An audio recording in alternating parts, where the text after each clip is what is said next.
Child Welfare and Foster Care Committee. We have a busy agenda today, so we're going to hop right into it. The first thing, I'm going to see if there are any requests for bill introductions. And I have one. The RS number is 0405, and this is on human trafficking.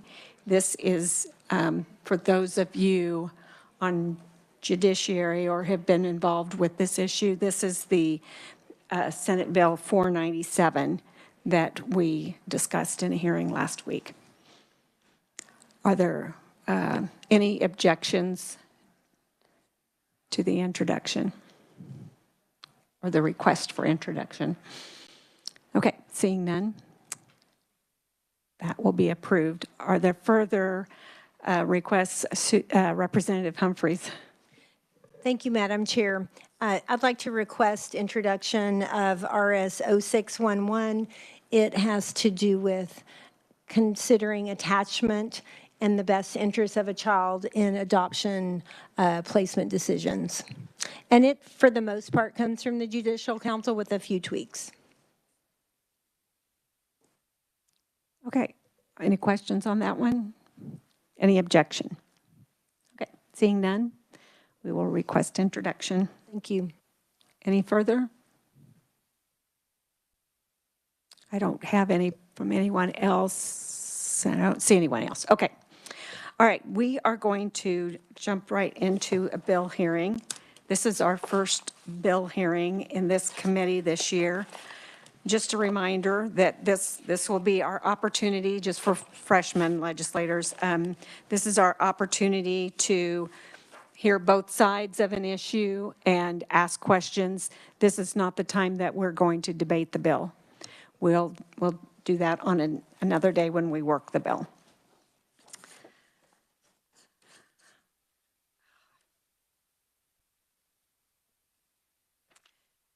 So first thing we'll do is call on Jesse for an overview of the bill.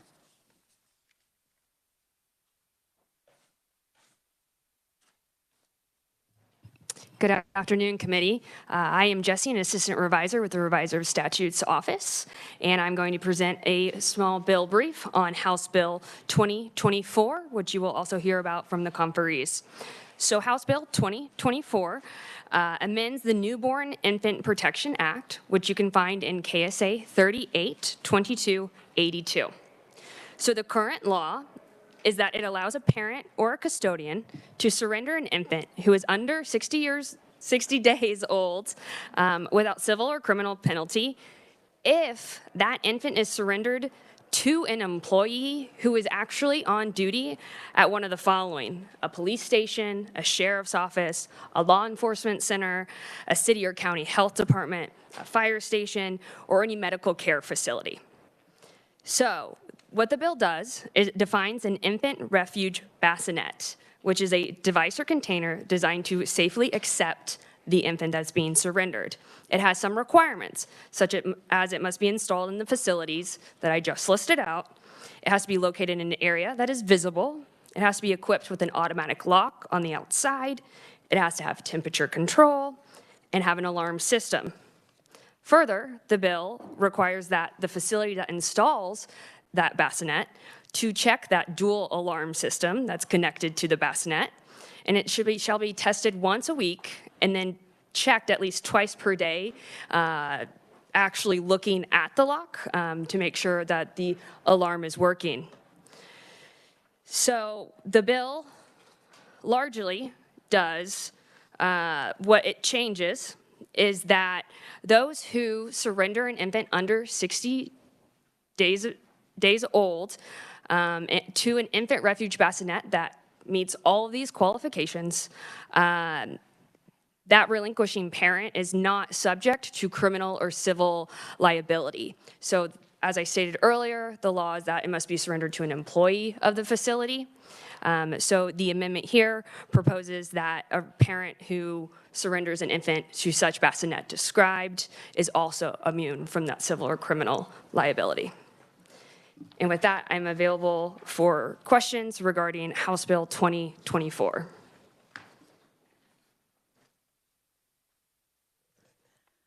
Representative Lewis. Thank you, Madam Chairman. So how would the following hypothetical work out, as you understand the way the bill is drafted? Let's say that a parent gives the child up within the 60 days and puts it in a bassinet, but the bassinet happens to not meet all of these qualifications. Would the, but it wasn't the parent's fault. How would that get sorted out? Yeah, Jesse. Yes, thank you, Representative.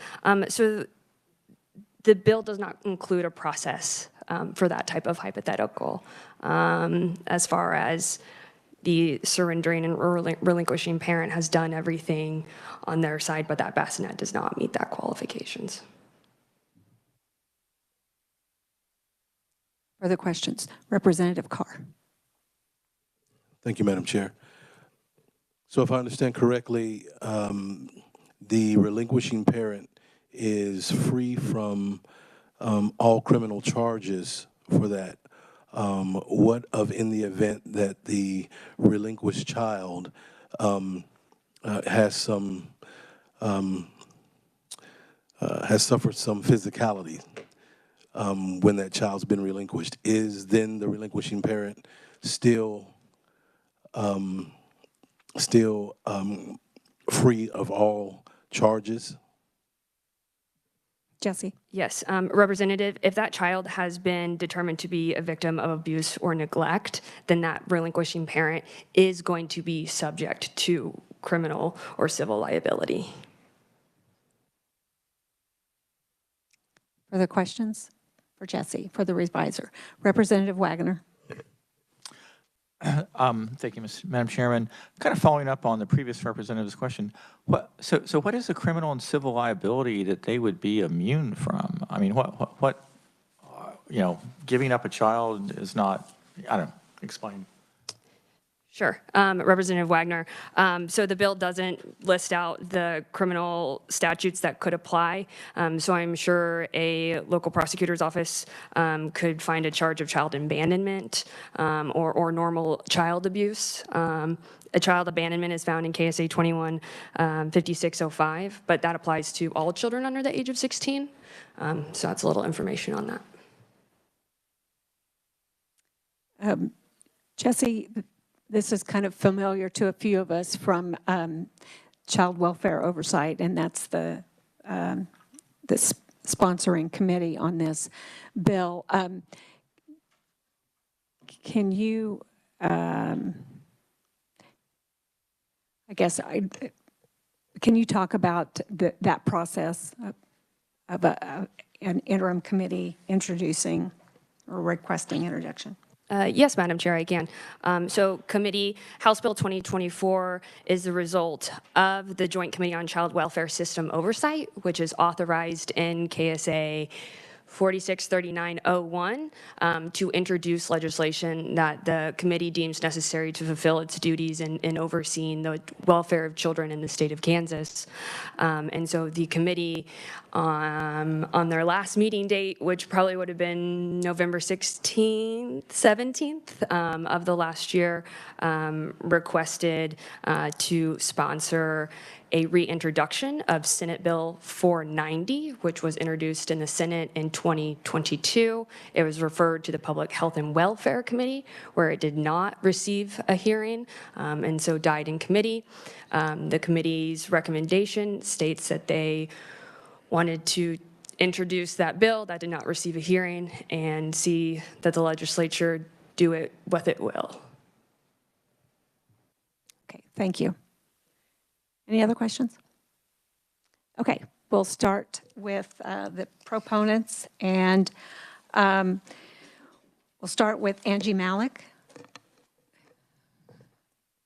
Thought I saw you again. Hi, Angie. It's good to see you again. So Angie was one of the proponents that we had in the Child Welfare Oversight Committee.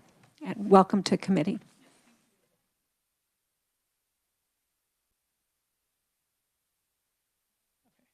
Can you hear me? Okay.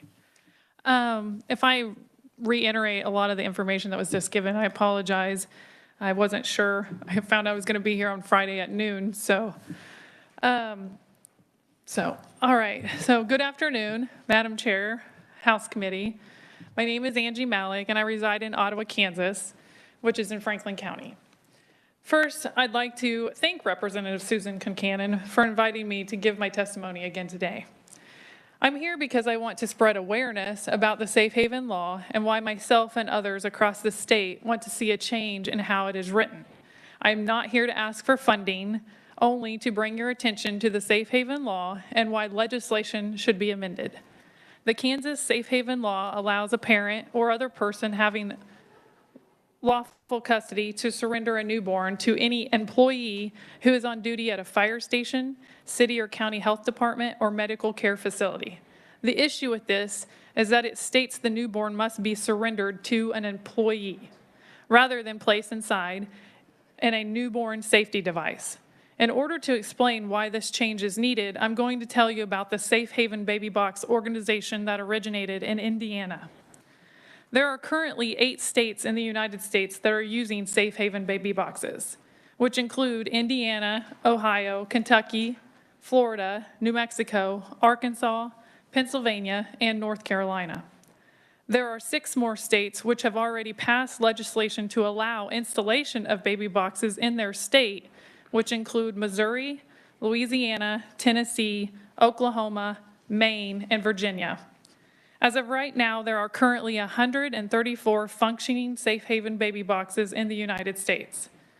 Monica Kelsey founded Safe Haven Baby Boxes in 2015 after an inspiring trip to South Africa. During this trip, Monica saw a baby box in action and saw how it provided a safety net for parents in crisis. Monica made it her mission to help parents in crisis, as her own birth mother was when she abandoned Monica as an infant. The first step in raising awareness and education to the public this is the first step to raise awareness about the Safe Haven law. Safe Haven Baby Boxes launched the first baby box in America at a fire station in April of 2016. Safe Haven Baby Boxes provides an anonymous option for parents to safely surrender their newborn. Illegal abandonments show us that mothers are seeking to keep their identity secret. We seek to rewrite the story by giving mothers and innocent newborns a better chance. The newborn will then go through a closed adoption and the parents from prosecution. The Safe Haven Baby Box is a state-of-the-art device. It legally permits a mother in crisis to safely, securely, and anonymously surrender her unwanted newborn. The Baby Box is a climate-controlled safety device provided under a state Safe Haven law. The installation of the box occurs on the exterior wall of a manned firehouse or hospital. Prior to the box installation, tests occur at every stage of design, development, and deployment. It features multiple alarms in the device which alert first responders there has been a baby surrendered. The box's alarms are tested weekly to ensure that there will be no failures. None of these alarm systems have ever failed. The staff responsible for the box is trained on how the device operates. The parent opens the door to the newborn safety device, which triggers a silent alarm, and a call goes to 911 dispatch. The newborn is placed in a medical bassinet that is a feature for additional safety. A sensor located on the inside of the box triggers a second 911 dispatch call, and the exterior door automatically locks upon placement of a newborn.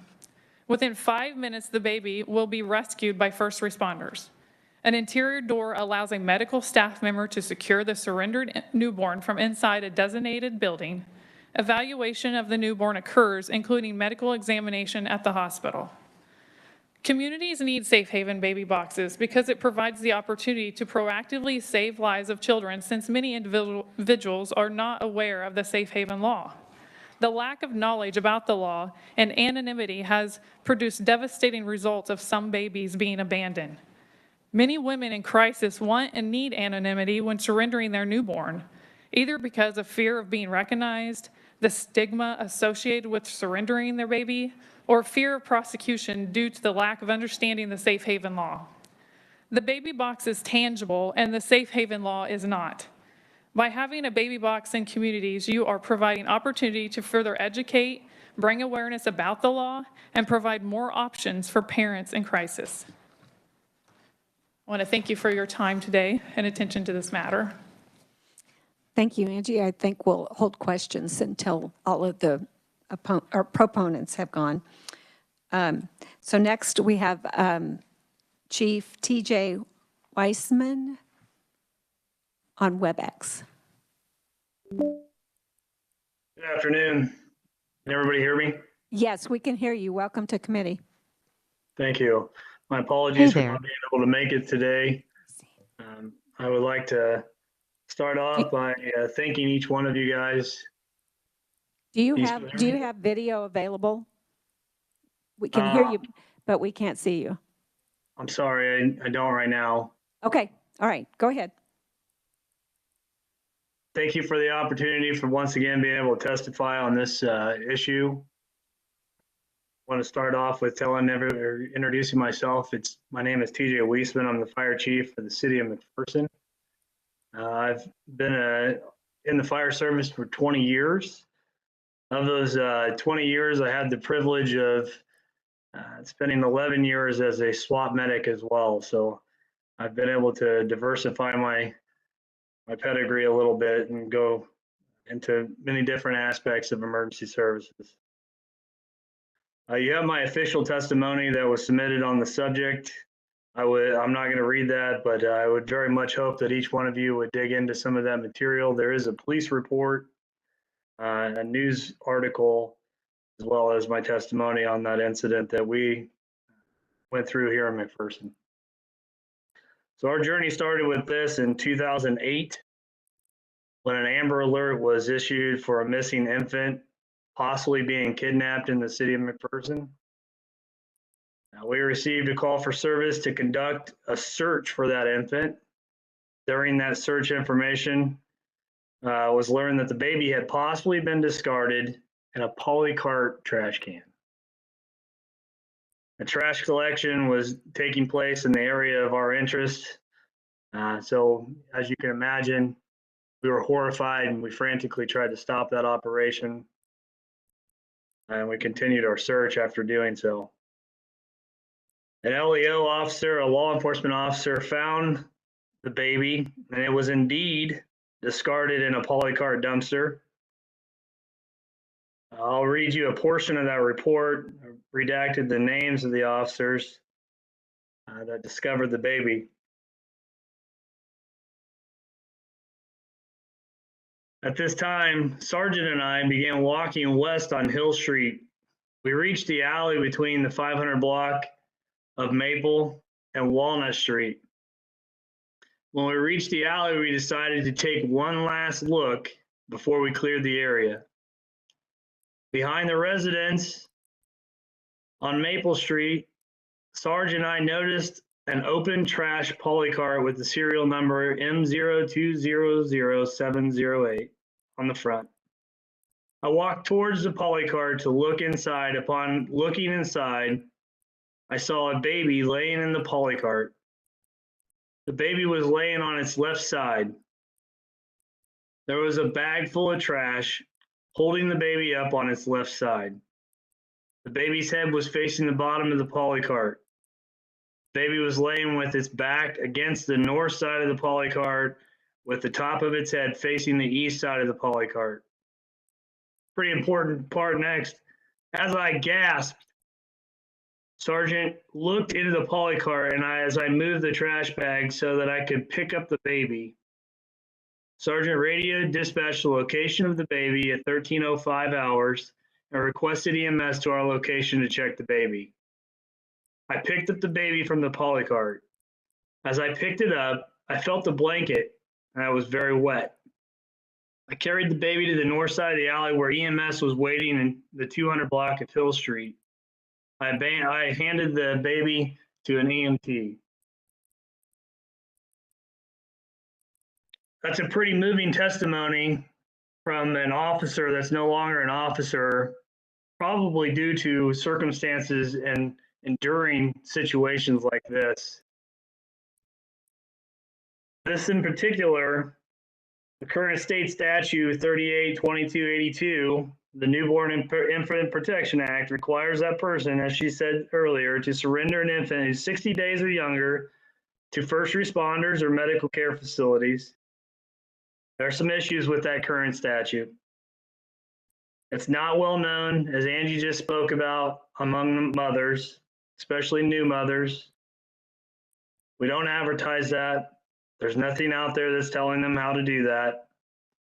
Mother's required to surrender that baby face to face. Few issues with that as well.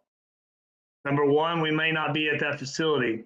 Law enforcement may not be at their facility. They may be out on patrol. It's got crippling embarrassment, stigma, and shame with it. Thinking about the people in this situation and the crisis that they're facing, whatever it may be, we're asking them to go hand that baby over to a first responder and endure the crippling embarrassment, the stigma with that, the shame, and the unknown, because they don't know if it's illegal what they're doing or not. We're putting them in an unrealistic situation. The infant rescue crib or baby box allows women more options or rights, gives them the ability to do something. They can surrender the baby safely without embarrassment or the shame of face-to-face surrendering. Not face any criminal charges for abandonment. They know the baby will receive immediate medical attention and services. They can leave written information about the baby with it. So anything that's on the contrary that says that they can't is asinine. They can leave all the information with the baby and help us out. It can contain information for the mothers to make contact to help with future information about the baby, to possibly reunite the mother and the baby in the future. The infant rescue crib or baby box is highly sophisticated, as Angie just spoke about. It has alarms that indicates when the door is open. When the baby's placed in the bassinet, the door locks when it closes. You can't reopen it. Life support systems keep oxygen and climate sustainable for life. The system is tested on a regular basis, and alarms are dispatched and members if they're in a building, if they're in the building. And there's nothing more tried and true and tested than the fire service on our standards, on how we maintain apparatus, and our approach to emergency services. That's why we're pursuing that amendment for the current legislation to allow the baby boxes. This is basically what this law, and the only thing I can correlate in my head is we're being asked to put out fires. This law is, you're asking women to surrender, or anyone to surrender their baby, but not have the tools to do so. So you're asking us to put out fires, but you have a law that's against us buying fire trucks. And that's exactly what this does. There's a law against getting a tool to help people surrender these babies safely instead of having the situation that we had in 2008. So that's what we're up against. We're trying to avoid the fear, stigma, misunderstanding, and hopefully avoid any future incidents like we experienced in 2008.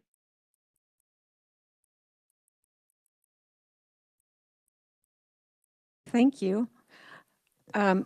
You also, committee, you have written only testimony from the Department of Children and Families as a proponent for this bill. So are there any questions for the proponents? Representative Johnson.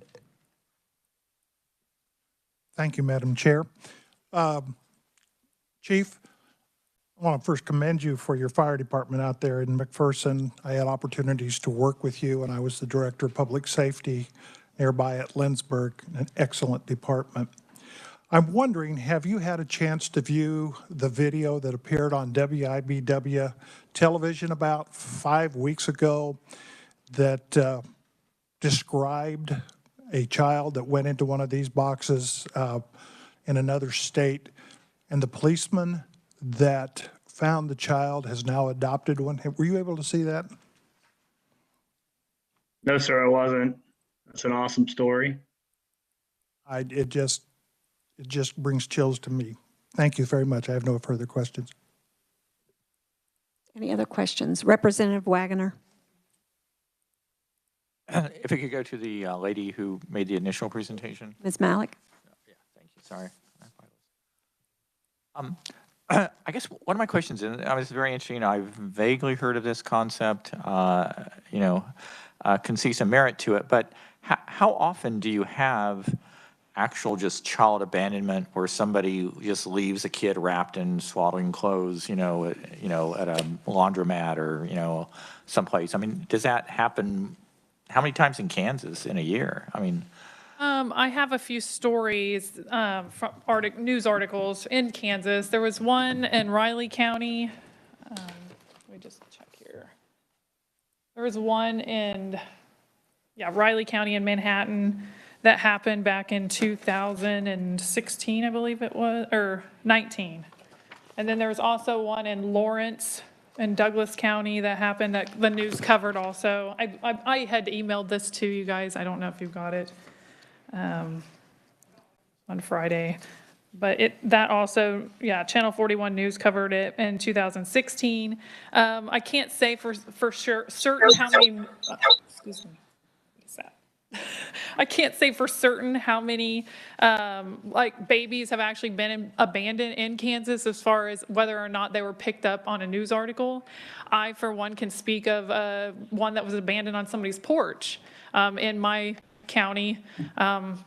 She's probably 9 years old now.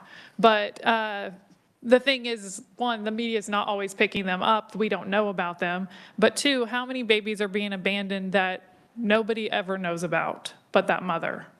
That's another thing that's very concerning. And as far as how many across the United States, it's almost every few weeks. If you follow, for instance, if you follow the Baby Box organization on Facebook, you can see there, it happens. Just 4 months ago, there was one in New Mexico. She was 4 minutes away from a safe haven location.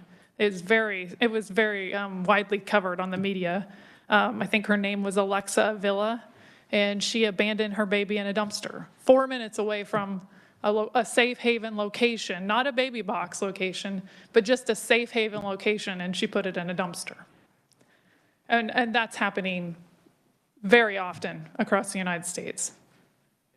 if I could ask, but Kansas does have some sort of child abandonment law. I mean, I guess, is there not some official data as far as how often kids under the age of 60 days get just abandoned? I mean, This is current law. We're just amending it to add the box so that it doesn't have to be handed to a person. right, okay. How, if I may ask, and maybe you do, if the current law has it where it would have to go, like, you literally have to hand it over to like a fireman or, without any liability or that, how often does that happen? I mean, the current law, again, I'm just trying to get a little data point to kind of figure out. Yeah, I do not have the statistics on that, and this, like, through the whole state of Kansas. That would probably be more of a DCF question as far as knowing how many calls they get from hospitals or fire stations that have to turn them over to adoption agency. Maybe our staff could find that out. I think it would be helpful. Yeah, we can find that out. Also, we emailed you from my office that an NPR article that there was a baby abandoned in a safe haven baby box. This was it last week, or the article was within the last week. So if you have that in your email, you might want to take a look at that article. If you don't, to find it, I just Googled NPR Safe Haven Baby Box. So thank you. Further questions? Yeah, Representative Howell. Thank you, Chair. I just had two questions. Does this, first of all, does this law or the current standing law make it so that, for example, like and I realize this varies by county. In Sedgwick County, our fire stations have someone present 24/7. It's never empty. So if if we have a facility like that, would we be and we wanted to have a safe haven bassinet that was not necessarily meet all these regulations, but it was inside the building, so someone could just walk in, place the baby in there, and maybe have a motion sensor or something that's not as regulated as the box that they're talking about here, because we're placing it inside a building. Like, for example, you can usually during the day, you can just walk into a fire station real easy. They're not locked.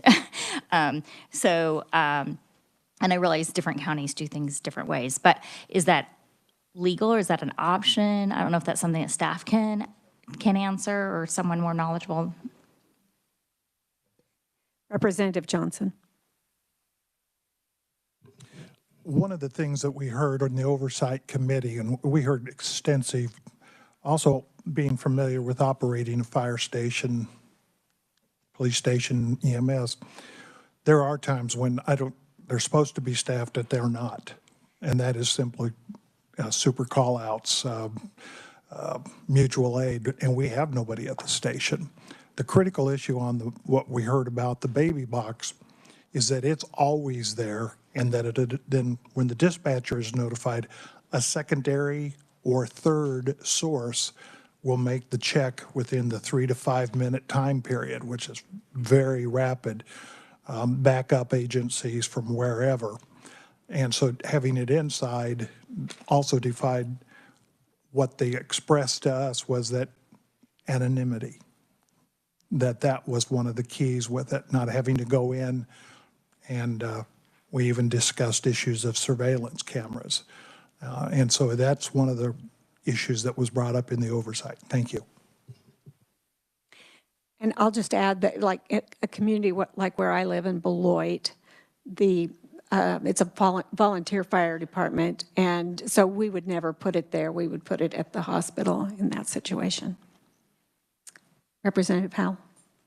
My other question just was, and it's possible I missed it, just glancing through, do we have any kind of approximate idea how much a safe haven baby box costs, just ballpark? Well, I think they're funded with private funding. Angie, you want to address that? The last number that I got, yes, it's private funding. It's never, there's a $200 fee that usually the fire station or the hospital where the baby box would be located yearly to keep the maintenance up on it. But as far as the initial funding, it's private donations and it's privately funded that way. But as far as the cost, it is between $11,000 to $16,000 to put one in. And that depends. Sometimes you'll find a community where somebody will donate the work. A construction company will donate the work. So that's why there's such a broad range between 11 and 16,000. Representative Pickert. Thank you, Madam Chair. One thing that came to mind to me was letting people know about these if we do put in baby boxes, because obviously people don't know about the safe haven law. So some kind of PR to the people that are likely to need it would be really important. Good point. Representative Carr. Thank you, Madam Chair.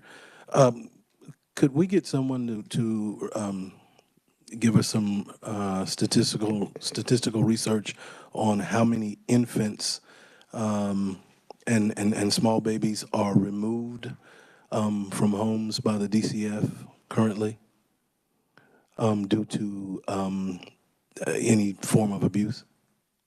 Okay, we'll hear from the secretary, and if she doesn't provide that information, we can ask her that. She'll be here today.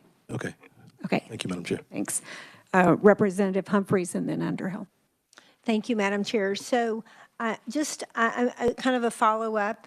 on the cost. I know we have this sheet that says the cost, but my question is the fiscal note from the Division of the Budget says, the League of Kansas Municipalities indicates the bill would increase expenditures of cities that install refuge bassinets. So is it private or is it public? You know, that's kind of my question. Like, and then along with that, in states that do have the safe haven laws, have they seen them actually being installed? And what has been the increase of the, you know, who's borne that burden of those finances in those places? And then I had one other question after that, but I don't know who to, I'm not sure who would know Do you those wanna questions. Address that. I mean, private donations and fundraising is how that they're all installed. As far as it being a cost to the city, is that what you were saying? Fiscal note, we get a fiscal note with every bill, and the fiscal note just indicates that it would increase expenditures of the cities that install them. I mean, I don't know if they knew that it's usually private funds, but I just wondered if there had been discussion about that. I'm not aware of that. I've not been told that it would affect the city expenditures at all unless, I mean, I could see where if there's, you know, more need for DCF. And so is the private funding from Safe Haven Baby Boxes, I mean, is that a national organization that's like a 501c3 and takes donations, or where are these private funds coming from? Yes, they're donations and fundraising done locally, but it's all done through that organization if you use that organization to install them. There are some states that have baby boxes that are not Safe Haven baby boxes. Okay. Okay, thank you. That was helpful. And then just a quick other question. If the whole object or a big part of this is anonymity, so I'm just curious about the accountability, you know, if the child has some sort of abuse or neglect that's obvious, how can someone be held responsible if the whole purpose is being anonymous? Well, we had discussed that previously, that there's still going to be cameras on, I mean, it's inevitable. You're going to have cameras around a fire station for security reasons, and there's still a camera inside of the baby box. It's not where you're supposed to be able to see the mother, but you can, I mean, it's a pretty broad view. So I mean, in small communities, especially in Kansas, the more rural communities, they will probably, more likely somebody will probably know them. They'll recognize them, but it's not to, you know, if there's a, When we work the bill, we can talk about okay, implications of that. Thank you. Yeah, thank you. Thanks for answering a couple of those. Representative Underhill. I'll be brief, Madam Chair. My question was for Chief. Are your firefighters, are they also EMTs in your community, or are they separate? And if they are separate, do you foresee any additional training costs for your firemen if something like this is at your fire station? If he's still there. So that's a very unique question to the individual municipality. Our current municipality has ALS, or Advanced Life Support trained personnel. So we have paramedics on staff every day. We also have the lowest entry level firefighter is an EMT or an EMT basic. So everyone is above basic or above in their medical skills as a provider. That ranges across Kansas, though. That's not unique to McPherson. That can go, but just about all of like-sized municipalities to McPherson are providing ALS services within the fire department or their EMS departments. Representative Johnson. Thank you, Madam Chair. I will also let you know that standardized training at the Kansas Law Enforcement Training Academy provides certain trainings, emergency childbirth, et cetera. Most agencies have some plans and training and requirements in not just emergency first aid, but as first responders. And so that most any law enforcement agency I'm familiar with now has standard training that would be able to deal with the care of an infant in that type of a circumstance. Thank you, Madam Chair. Any further question? Representative Ousley. Thank you, Madam Chair. And thank you, Representative Wagoner, for bringing up the the child abandonment that takes place currently under law. I look forward to hearing a response for that. And then the physical exam to Representative Humphrey's questions. And if it is anonymous and the child's already been dropped off, and then the physical exam comes through and you find evidence of abuse or neglect, and the relinquishing parent is already long gone, the cameras did come up in the oversight committee, and that there would not be a cameras placed specifically on the box to keep the anonymity. You know what I meant. That word. So to say it's inevitable is not necessarily, the YMCA across the street could have a camera on the parking lot, may not. You might be able to identify somebody, you might not. So that is one question that I had. And then another one also, and it's under current law as well, the 60 days or younger. How are you going to know if that baby is 61 days or 62 days? And I understand that's current law, but it's still a question that I would raise. And when you throw the anonymous relinquisher on top of it, it does add another layer to the onion. So I'll just throw that out there for thought. Thank you, Madam Chair. Further questions? Okay, we'll close the proponents and at this time open the neutral. And we've got some neutral testimony from Brian Law. I have it down as written only, but if you, when I saw you here, I thought, I bet he'd like to make some statements. So welcome.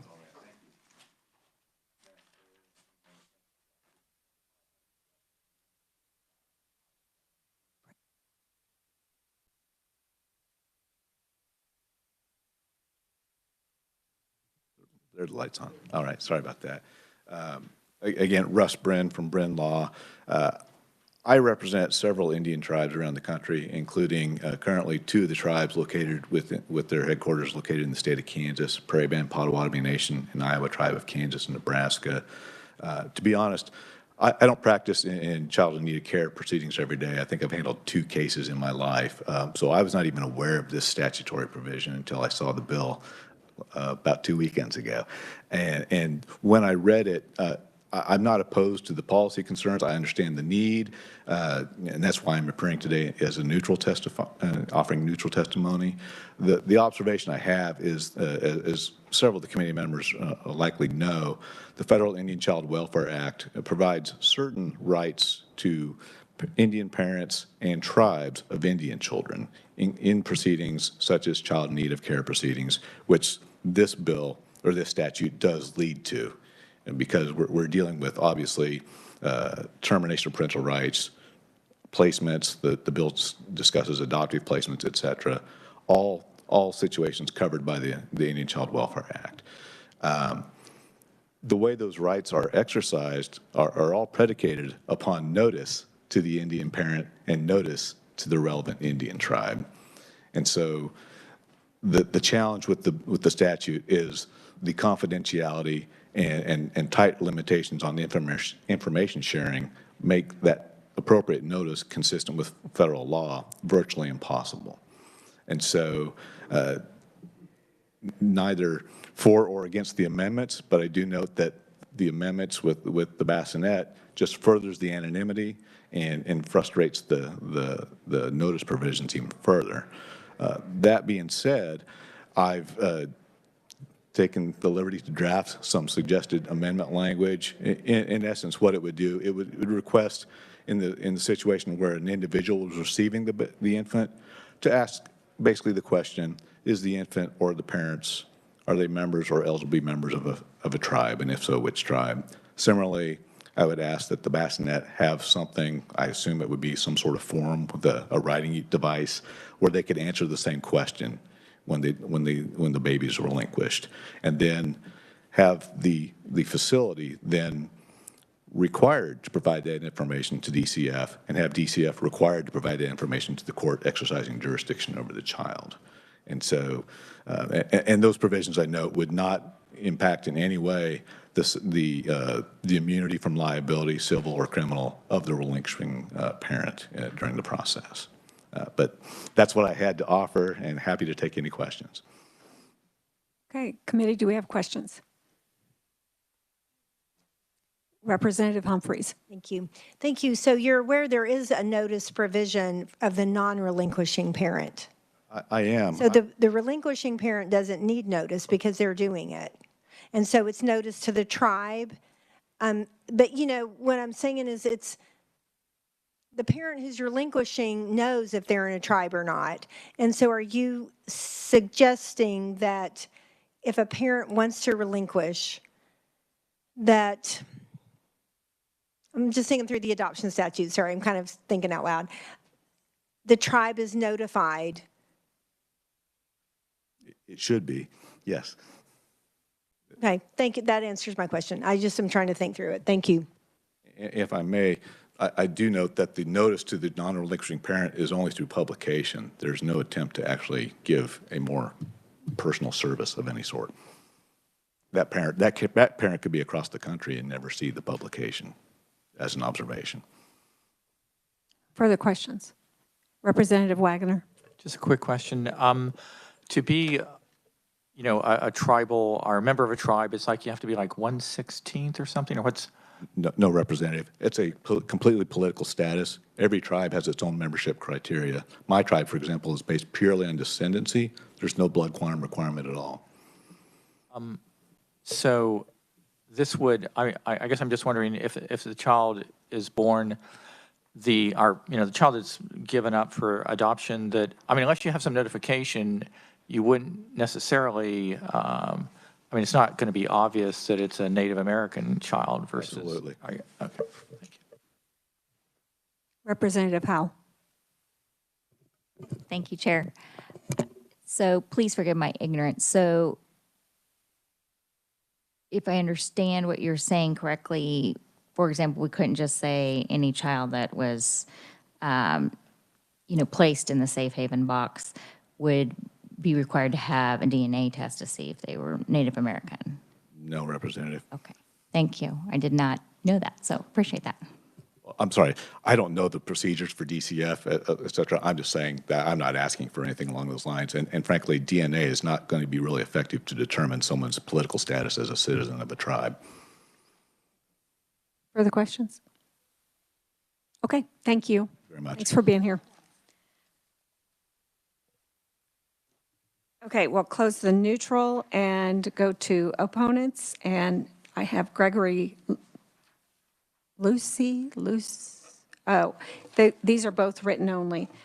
Luce, Gregory Lucy, from Adoptee Rights Law Center. And then there's Marley Greiner, Bastard Nation, Adoptive Rights Organization. That's written only.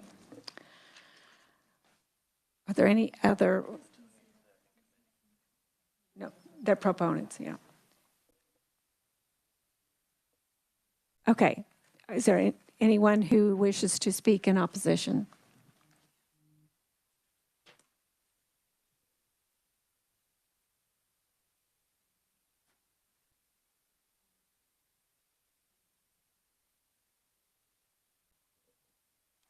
Okay, apparently Marley Greiner is on WebEx.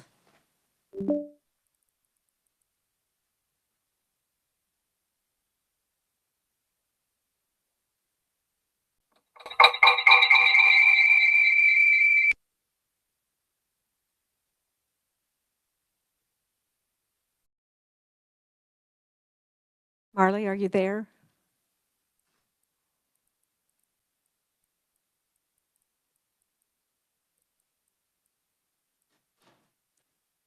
Okay, well, we have a written testimony. Oh.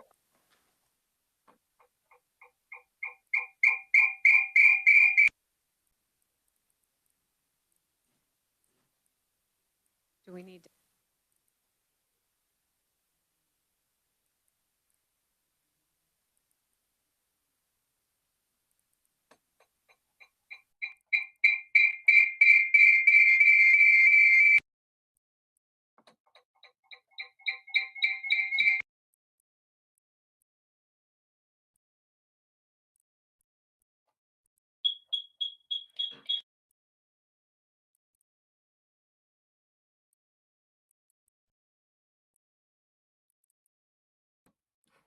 having technical problems. Yeah.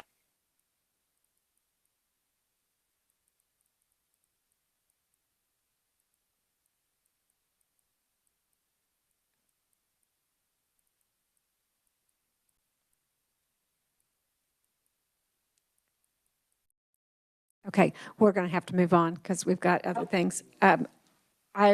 We've got the written testimony. Please look at that, committee, and I'm really sorry, Ms. Carpenter, or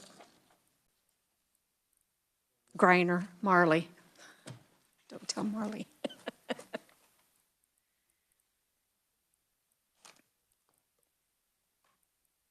Okay, so that's all the conferees I have. We're going to close the hearing on House Bill 2024. Next up, we are going to have a caseload report from Dylan Deere. Dylan, I've asked him to come and talk to us a little bit about the caseloads, and you might explain a little bit for the new people what those are. Thank you very much, Madam Chair. For the record, my name is Dylan Deere. I am a managing Legislative Research Department. And I think the agenda might have oversold my presentation just a little bit.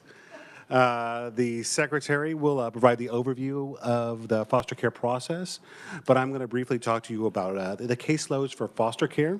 So you have a memo in front of you. It has the KLRD logo on the top of it. All right. And for those of you who may not be as familiar with this process, it looks like this.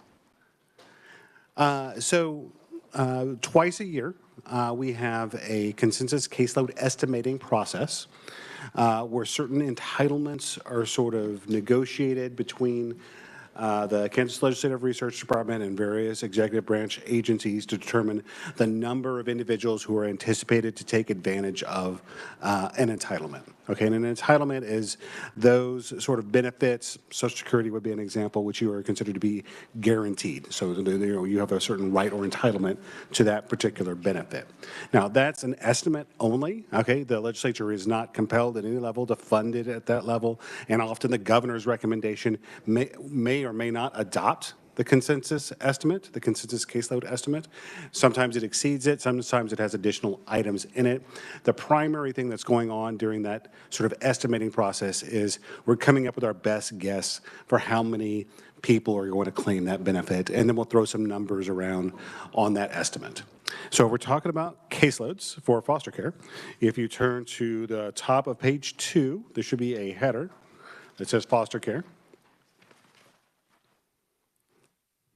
So for fiscal year 2023, the revised estimate for the foster care program is $281 million, including $193 million of SGF. And that's an increase of $9 million, including $5.4 million SGF above the previously approved. So there was a revision, okay, that was made to the previous estimate. Okay, now that revision is showing that the projected number of children taking advantage, or not taking advantage, receiving foster care benefits will go down. Okay, and it was roughly estimated previously around 6,400. Okay, and the new estimate is closer to 6,100. Okay, however, there is an increase in the projected average cost per child. Okay, and the change is attributable to the number of children going to higher cost facilities. So if you dig into some of the foster care data, you can see various levels of intensity. Okay, there's like 3 levels of basic care, and there's like 3 levels of intensive care, and there's near kin. And each one of these requires higher levels of sort of intervention and training on the part of the foster care parents. And then there's a higher level of compensation that's associated with those. There's also an increase of 15% in the fees paid to child placing agencies for administrative expenses. Under the contract, the state's required to basically cover their actual costs. There's been an ongoing negotiation between DCF and the child placing agencies regarding those expenses. And initiation of a new failure to place program, FTP program, and that's intended to reduce the incidence of children sleeping in offices. And it's basically recruiters. And it's also some reservations for some additional beds as well, with a goal that there would be a place for children and to avoid having them sleep in offices. Kind of offsetting on that, and it says in FY 2022, I think that's really in FY 2023. DCF will begin enforcing the penalty provisions and the pay-for-performance contracts. There are pay-for-performance contracts built into some of these foster care contracts. Up until now, the negative penalties were not sort of enforced, only the positive ones. And so it's sort of a phase-in process, and the intention is to start enforcing those. And so you have outcome incentives of about $900,000 SGF. And the one other modification is child placing agencies are anticipated to expend a larger percentage of their allocated funds. So there's a sort of an anticipated expenditure by CPAs. And when they don't spend all of that, it's considered recoupment. So basically that comes back to the state if they can't show those expenditures. Where, the estimates are showing right now that they're probably going to use a larger percentage of what they have been allocated. And unless there's questions on 23, I'll cover 24 and then stand for questions. All right, so flipping to the next page, it's kind of about 2/3 of the way down. Page 3. So the fiscal year 2024 estimate for the foster care program is $280 million, including $195 million SGF. It's an all funds only decrease of $1 million and an SGF increase of $2 million from the 23 revised estimate. So the total number of children continues to decrease. It's going from 6,100 down to just over 6,000 is the estimate currently. There's a continuing increase in the cost per child is currently anticipated. Those rate increases are partially offset due to some one-time expenditures in 23. So basically there's some one-time expenditures that occurred in the previous year that are not anticipated to recur. One is a foster care workforce recruitment program. That's a legislatively approved program at $7.5 million SGF. The other is the Calm Parent Development Bonus, and that was $450,000 SGF. Both those are legislative initiatives. And so those expenditures were not included in the caseload estimate for fiscal year 2024. The estimate does include $3.9 million, including $3.6 million SGF for a continuation of the FTP, or failure to place program. So that's carrying that program forward with the additional workforce recruitment and beds that are associated with the FTP program. And with that, I'd stand for questions for fiscal year 2023 and fiscal year 2024 on those estimates. Are there any questions regarding the caseloads? Yes, Representative Howerton. Thank you, Madam Chair. Who determines the cost of the child? So there is a negotiated rate based upon the intensity level, and I think that's in a contract, but I think the Secretary will address that in more detail, exactly how that number is arrived at. Further questions? Representative Wagoner. Okay, quick question, Darlene. What is the track record for the estimate on, this consensus caseload estimate? I mean, is it like highly, like 99% accurate? Is it like shot in the dark? How much? Certainly, I can provide you some detail on the foster care estimate and how closely we get to the number of children and to the dollar figure. Some of the external factors that may affect its effectiveness, you'll see some years we're right on target, and a lot of years we're really close to the number of children. But when you have things like expanded Medicaid, so when the FMAP enhancement comes on, so right now we do not currently have the FMAP enhancement going through fiscal year 2024. All right. We now know, based upon new information that's come out subsequent to that, that is going to go through a phase down, okay, as opposed to a cut off, okay, and therefore the estimate's off as a result of that.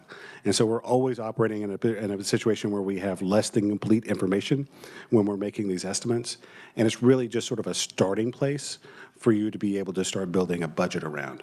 We will revise these estimates before you leave, and so you'll get another bite at the apple on all of these estimates. Dylan, you might explain who all sits on that, the estimating group. Certainly. In the estimating group, you're going to have, it's basically between Kansas Legislative Research Department and like the Division of Budget, but we have input from KDHE and KDADS and DCF, and a lot of these sort of the executive branch agency heads are there providing some additional input on that process. It's very similar to the consensus revenue estimating process. They occur almost in tandem. And so it's those two sort of estimating processes that are sort of written into statute to be able to provide you with the detail you need in order to be able to make decisions. Representative Carr. Thank you, Madam Chair. when you provide us with that information, can you provide us with that, you said that the children were based on like a tier system, Certainly. right? Can we get that information? I already have a handout for that. DCF has provided, so I can provide that to the committee. Okay, would that show the demographics of those individuals in those various tiers, by the way? I believe we have demographic data on the various tiers, so it should be something we should be able to get for you. Okay, great, thank you. Thank you, Madam Chair. Okay. I don't see any further questions. Thank you, Diane. You're welcome. Secretary Howard is up next to give us an overview of foster care. As usual, everything's taking longer than I anticipate, so. Well, I think you had asked really for really a simple overview today. I know there's a number of new members on the committee, and so for some of you, some of this may be a bit of a repeat. I did have a quick answer to a question that came up with the infant bassinet bill. From 2018 through 2021, there were a total of 20 infants who were surrendered under the Newborn Protection Act in Kansas.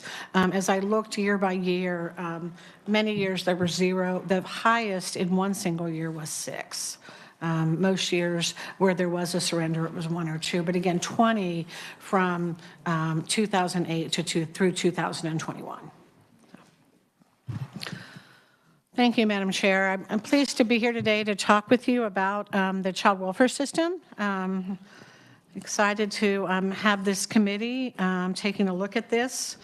So what I want to do today is just really talk at a high level about what the child welfare system is, who the players are, how it functions and operates, and also just give you a bit of a sense of some of the areas where we're making progress in some areas, frankly, where we have some struggles going on, and kind of share those with you as well.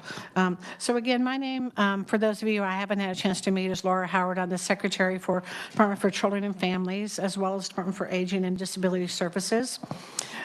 Department for Children and Families, on the second page of the testimony, you can see our mission statement, that starts out with protecting children, and that's what we're really here to talk about, protecting children and strengthening families, as well as supporting adult self-sufficiency. DCF runs a lot of different programs. Where we're going to focus today, if you look at page 3 of your slides, is kind of the yellow circle on the left, prevention and protection, which is really the part of DCF that does work around child welfare. I also gave you just a quick map of the regions for DCF. We're organized through regions. We have offices in 36 counties in the state. So again, just a quick map. I don't want to spend time on that today. I'll really start with a focus on slide 5. The prevention and protection services part of DCF. When we talk about the child welfare system, there's a lot of facets to it. It ranges from services for prevention at the very, very front end, to include those youth who need to come into our custody and who get served through foster care, and then those youth who we either, those youth then either are reintegrated back with their parents, go through an adoption process, or go through independent living and perhaps age out of the system. So there's a lot of pathways. I'll talk to you about those. And there's a lot of partners in this too. I mean, DCF is an important piece, but only one piece of the child welfare system. The courts are a critical partner. Judges play a critical role, as do guardian ad litems and other partners on the court side. And then as I talk through this, I'll also talk with you about those things that DCF does directly and those things that we contract out or do through grants with private provider agencies. So again, the Prevention and Protection Services part of our agency really helps families, and this part of our agency also serves adult protective services. That doesn't get as much attention as the child side. Through the investigations that we do, and I'll get into that in a little bit more detail on the next page. The various kinds of support services to families through our family preservation program, through Families First that I'll talk about. And then, as I indicated, foster care services for youth who come into our custody, adoption services, independent living services. We also play a licensure role. So there's a part of prevention and protection services in DCF that's responsible for licensing of foster homes as well as facilities, as well as group and residential facilities. Let me move on to the next page. The way in which we've really tried to approach this work has been to really put some structure and planning and some real customized frameworks around the work that our staff does, whether that's at the investigation stage, when we first learned of an allegation of abuse, or when a child is in custody and decision-making is happening about, whether the child will move, where the child will be placed, those sorts of things.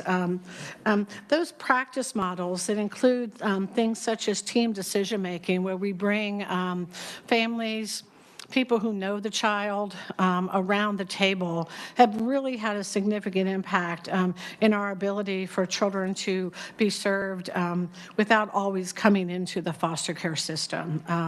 I think the practice model, along with some of the prevention work that I'll talk about in just a minute, has significantly resulted in the drop in the need for foster care. We currently have about 6,200 youth in foster care. That's down from 7,600 4 years ago. And in each of the last 3 years, we've had fewer children entering foster care than the year before. Page 7. So as we think about the front end of the child welfare system, Kansas operates protection report centers through DCF. People might think of that as like a child abuse hotline where people can call, they can go online.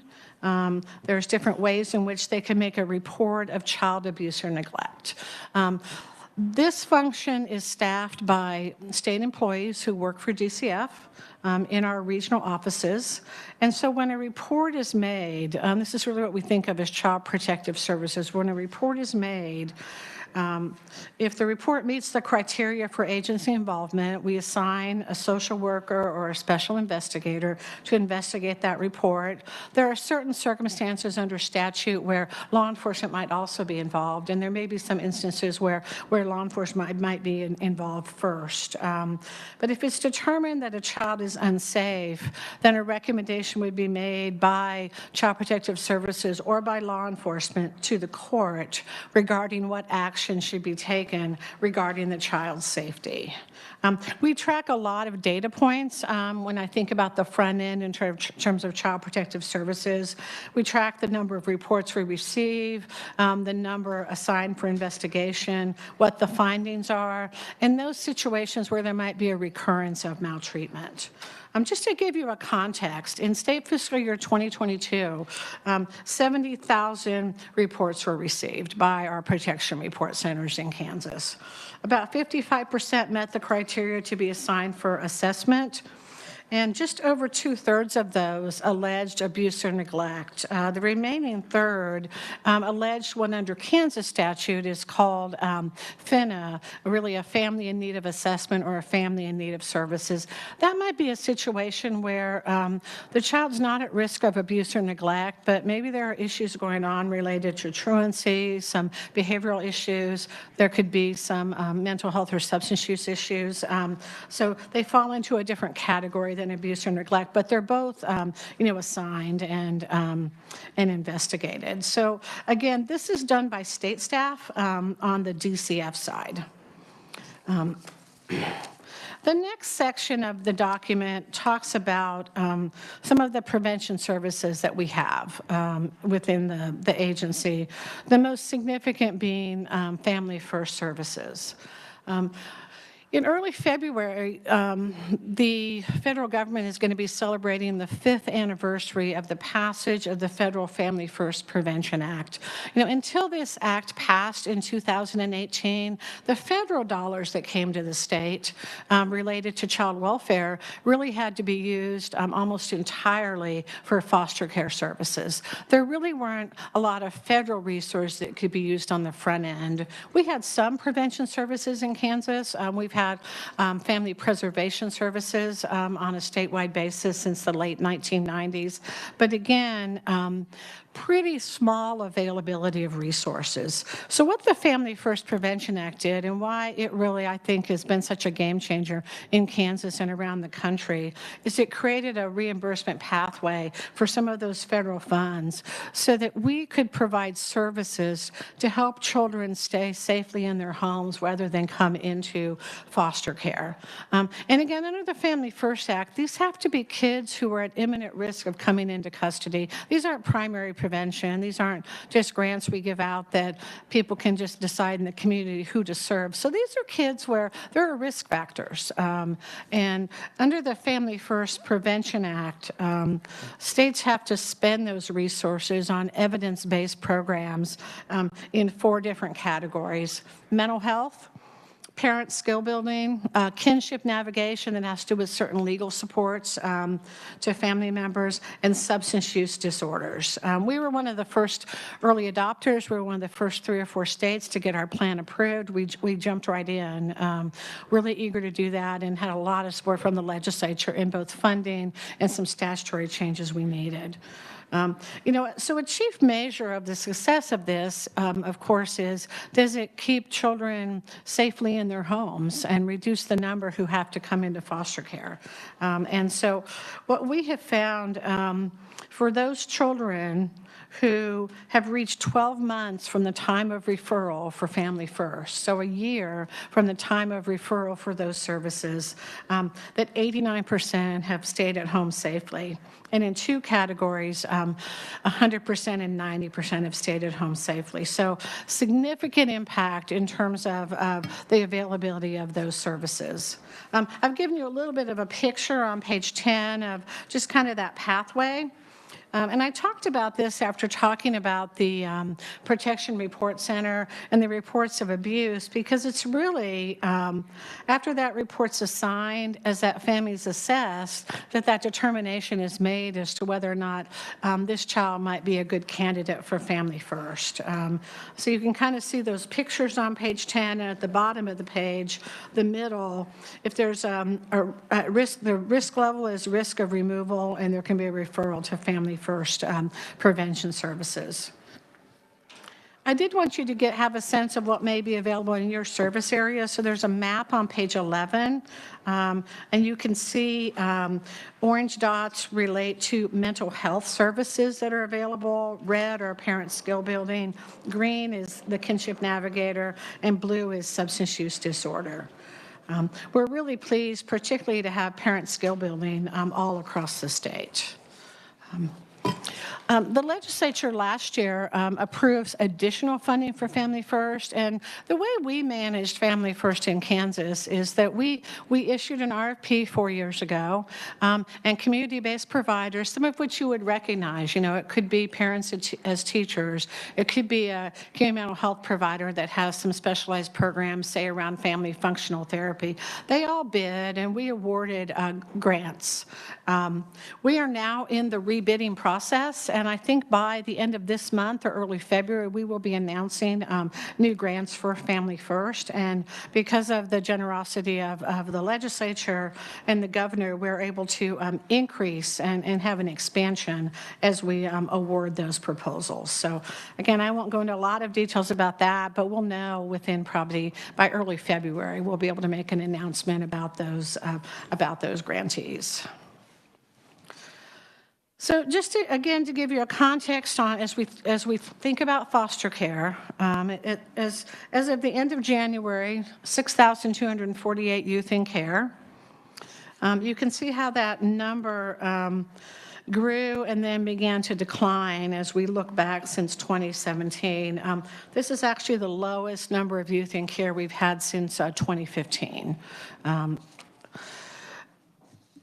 So again, we're really pleased with that, and I attribute so much of that to having that availability of services and supports that we can support that family, support that child safely in their home through Family First, and some of the practice model innovations that are in place. But again, as we think about foster care, on page 14, it's important to understand that only law enforcement and the court can remove a child from a parent's custody. DCF doesn't do that directly, but after we do an assessment or after we provide those prevention services, if there is a concern the child may need to leave the home due to safety concerns, we bring together one of those team decision-making processes I was talking about. And sometimes those processes mean that perhaps there's someone else related to that child who's willing to take that child with certain supports, but sometimes the safest decision is for that child to be removed from their home. And if that's the case, then we recommend to the county or district attorney that they file what you've probably heard called a SINC petition, a child in need of care petition under Kansas law. Couple more graphs on the next couple pages. Again, kind of just relating to foster care. The graph I showed you earlier was the total number of youth in care. On page 15, you can see the number of children entering foster care declining, 26% since kind of the high of 2019. And then on the subsequent page, comparison of the children entering and the children leaving foster care each year. So again, each of the last 3 years, we've had more youth exit foster care than enter foster care. There's a lot of legal processes involved that I won't spend a lot of time on, but just so you understand that once that recommendation is made, there's a temporary custody hearing that has to be held within 72 hours after the filing of that SINC petition to determine if the child should remain in the home or come into DCF custody. And then there's a formal adjudication hearing that formally finds the child to be a SINC or a child in need of care. That usually has to happen within 60 days of the filing of a SINC petition under Kansas law. And the burden of proof is clear and convincing evidence. So it's that mid-range burden of proof, obviously not beyond a reasonable doubt and not a preponderance, but clear and convincing evidence. You know, when I talked a few minutes ago about our child abuse hotline, our protection report centers, I said that we manage that investigatory function through DCF employed staff. When we think about those youth who come into foster care, we are a state who uses private partners for case management for youth who come into foster care. Some states do that case management through state staff. Some states do that through private partners. We're a state that for just about 25 years now has had a public-private partnership in our child welfare system. And we call those primary partners our foster care case management grantees. You might hear CMPs, those case management providers. Right now we have 4 in Kansas. They're selected through a bid process, and those are St. Francis Ministries, KBC Health Systems, TFI Family Services, and Cornerstones of Care. And they have different geographic areas that I'll show you on a map. So in Kansas then, those case management providers are responsible for managing that child's case while they're in the child welfare system. They do direct services to the child and family. They're responsible for placement of the child. They're responsible for the case planning, if the child needs mental health services or other services, making sure they get connected with the education system, all of those things to ensure those appropriate services. And you can see on page 19, we've given you a graphic to show you where the service areas are of our 4 case management providers. And I would say, all of the case management providers in Kansas, since the beginning of privatization, have always been entities that had a connection to Kansas and that already had some connection to child welfare. Perhaps they had group facilities. Perhaps they were an agency that recruited foster parents. So again, long histories for some of these especially. But you can see St. Francis Ministries, kind of that western purple part of the state, and then also Sedgwick County, the Wichita area. You can see that area of the state. Then if you look at KBC, the northeast part of the map, the brown, as well as Douglas and Johnson County. TFI Family Services, you can see kind of the southeast pink, and then that area kind of under and around Sedgwick County. And then Cornerstones of Care, our newest provider in the KC metro area with regard to Wyandotte, Leavenworth, and Atchison County. So again, as I mentioned earlier, our case management providers, by our grants and agreements with them, they have to provide a number of initial and ongoing screenings and assessments.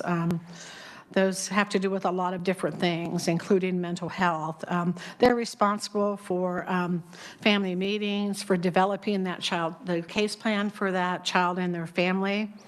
Ensuring stability of placements, facilitating visitation with parents, with siblings, and otherwise, and coordinating referral to other services.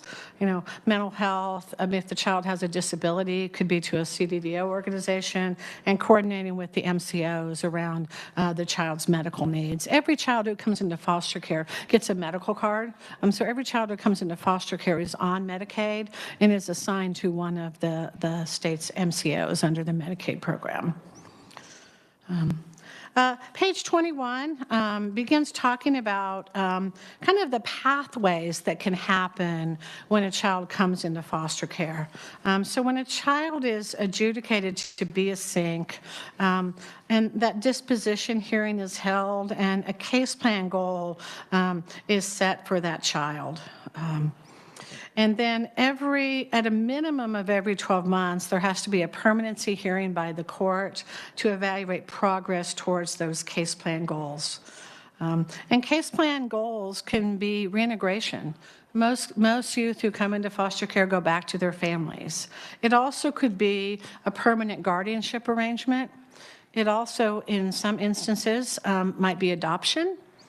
And then there's kind of a generic category called other planned permanent living arrangements. Honestly, those are those youth who don't return home, they aren't adopted, and they age out of the system. And with certain kinds of independent living services that are provided to them. When a child comes into care, and this gets a little bit, I think, to some questions you were asking when Dylan was talking, a decision has to be made in terms of what kind of placement that child needs. And there are an array of different placements that are family-based or group and residential. Also relative placements. In many instances, a child can be placed with a relative. But within each of those categories, there's kind of an array of intensity. So say, let's take family foster care.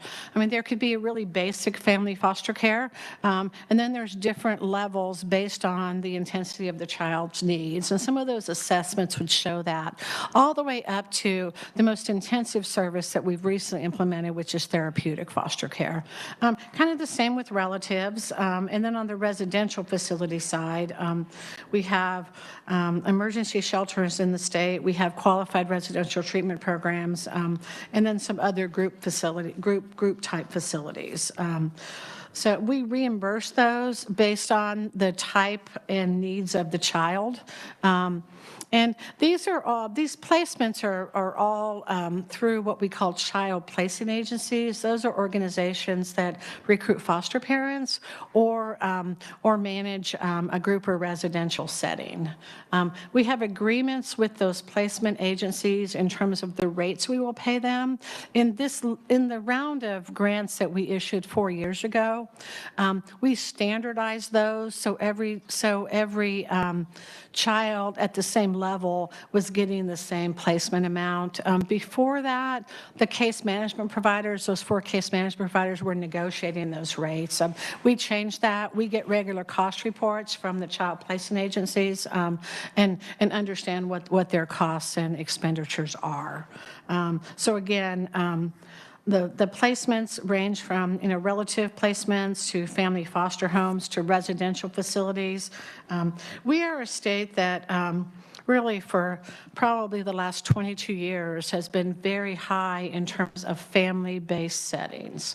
You can look around the country, you can find states where 25, 30, 35% of youth are in group settings. We are very high in terms of family settings. You can see the chart on page 23 between family, foster home, and relative, and then kind of pre-adoptive. You really get up there to close to 90% who are in a family-based setting. And also, as of the end of November, almost 45% of children were with relatives or non-related kin who were in custody. So they were in foster care, but their placement was with a relative or a non-related kin, that is, someone that they already had a relationship with. And we're really proud of that. I mean, I think all the studies and research really show the value of children being in family-based settings when they can be so. One of the things that we measure in our system has to do with how stable those placements are for youth in care. And this is an area where we continue to do a lot of work. We've made some progress, but we've got more progress to make. I've given you a couple charts on page 24. The child welfare system, it operates under a lot of measures and accountability from our federal partners, and we pass many of those on to our grantees. But there are a number of federal measures that are part of a federal child and family service review that happens in every state. One of those has to do with the rate of moves, and it's kind of a technical piece. It measures over a 1,000-day period the rate of moves of children in the system, and the goal really is 4.4. Kansas was at a high of 9.9 in state fiscal year 19 to 20. We were then as low as 5.1. We bumped up a little bit more recently. Another similar measure is what percentage of youth have one or fewer moves in the prior 12 months. And there's a lot of reasons you can have a move. Some of those may be a very positive reason. Are you moving to a more permanent placement? Those things. But we're above the actual goal there, with ranging from 79 to 81 to 77% having one or fewer moves. I think when we think about those group of kids who are having a lot of moves, I think you talked about some of those when you had your joint hearing last week with corrections and juvenile justice oversight in terms of some of the youth who may be touching the foster care system who used to be in the juvenile justice system. We also see it as it relates to just really youth with some really high needs, really, really high needs. So again, that's the group we're focused on. So as we think about, do we have the capacity, what's our capacity to meet the needs of youth? I talked about being a system that's very focused on the use of family foster homes, and we are.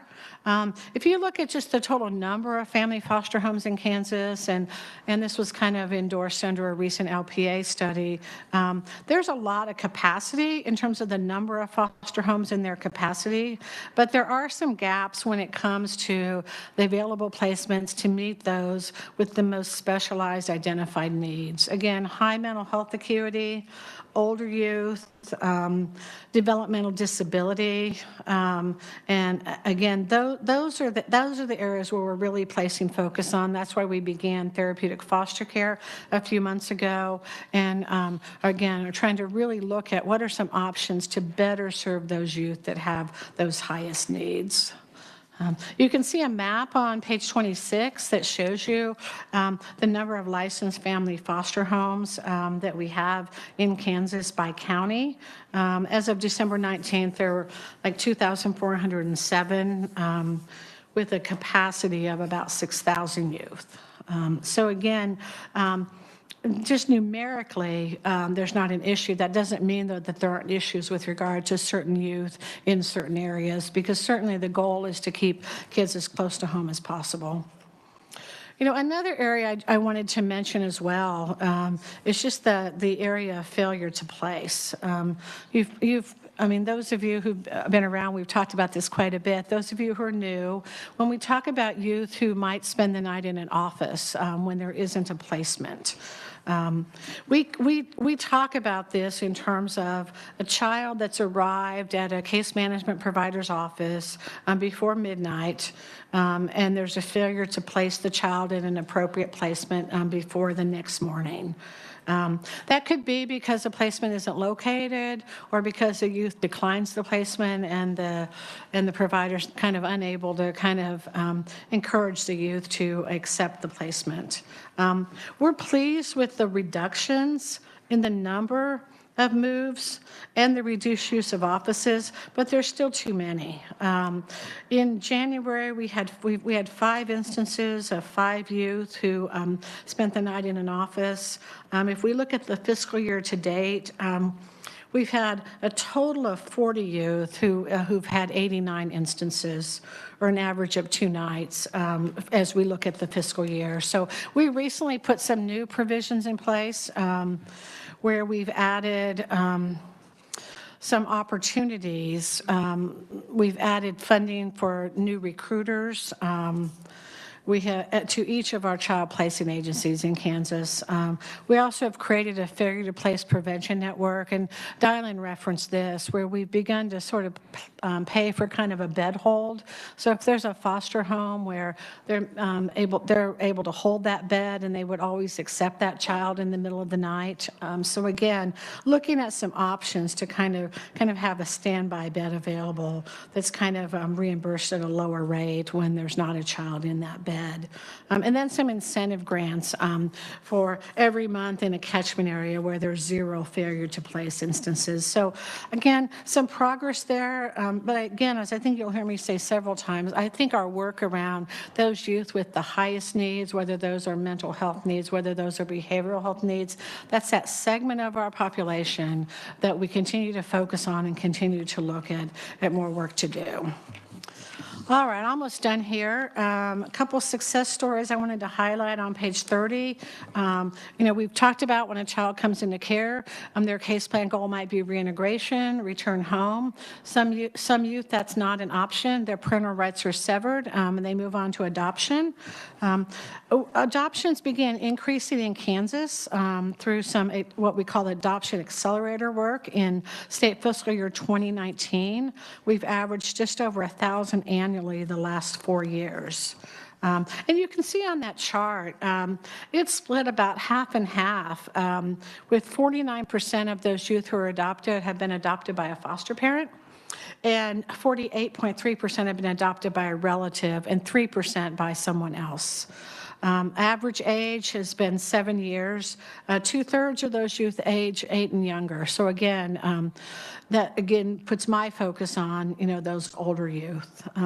I think we still have some work to do on the average length of time in care, and some additional work with the courts for how once we know the child is on a pathway to adoption, we can get to that permanency sooner.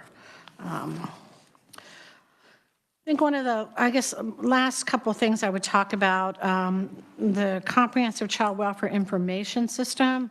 We have information systems in child welfare that are definitely not modernized. They're very old. We rely on a variety of different, what we would call legacy systems, varying ages and capabilities. They use really aging mainframe technology. They use unsupported operating systems, programming languages where you can't even find someone who knows what that program language is anymore. But thanks to the support of this legislature over the last few years, we've been in a planning process towards movement towards a comprehensive child welfare information system. This is kind of a federal. This has to be federally reviewed. There's lots of federal standards. So we are finally at the stage where we've made it through all of those steps in terms of the planning and design phases, both with our federal partners and through some of the state hoops. We will be issuing RFPs within the next month for design and development, as well as some RFPs that have to go with it around issues of quality analysis of the vendors and some independent verification that has to happen under the federal requirements. I might note, you'll hear this during the session, you had funded those planning processes. We still have about $12 million left in the planning funding. So we have funding to get through this fiscal year. There's not currently funding in the governor's budget for next year for implementation. But what the governor's budget office has asked us to do is to get a better sense of what those costs will be as we issue those bids and as those bids come in over the next couple months, and then to request a governor's budget amendment with a clear amount of what those costs will be and what that timeline will be. So again, we're excited about that. Long time coming. Really glad to be at the stage of issuing those RFPs. Key priority areas continue to be for us in child welfare. Focusing not just on foster care, but focusing on primary prevention and family supports. We've got a few projects across the state that have been pretty successful in a couple school districts where we've helped to fund a few staff in some school districts in Emporia, this year in Wichita.